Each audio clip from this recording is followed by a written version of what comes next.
ओम स्वस्ति श्री गणेभ्यो नमः। ऐं सरस्वत्यै नमः। ओम नमो भगवते रुद्राय। आप सभी को प्रणाम है। पंडित गृहशरण शास्त्री आप सभी को प्रेम भरी ओम नमो भगवते रुद्राय। आषाढ़ कृष्ण पक्ष की पावन पवित्र एकादशी जिसे कहा जाता है योगिनी एकादशी।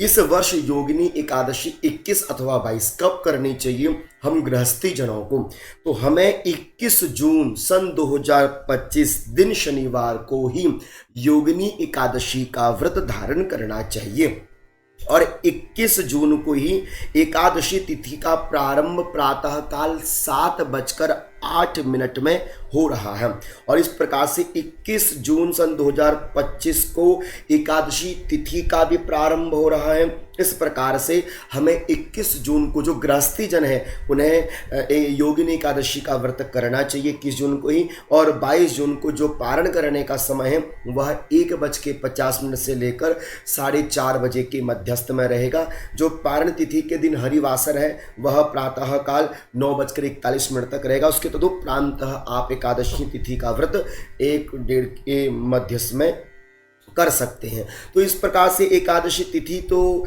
हमें 21 जून को प्राप्त हो रही है, इसलिए हमको एकादशी का व्रत 21 जून को ही करना चाहिए।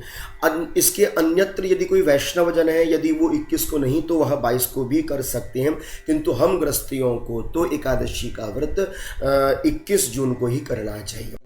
दशमी तिथि, दशमी एकादशी और द्वादशी इन तीनों तिथियों का प्रभाव होता है। तो दशमी तिथि में एक समय का भोजन और एकादशी तिथि में निराहार रहा जाता है और द्वादशी तिथि में भगवान का पूजन करके पारण करके तदुपरांत फिर अन्न इत्यादि ग्रहण किया जाता है।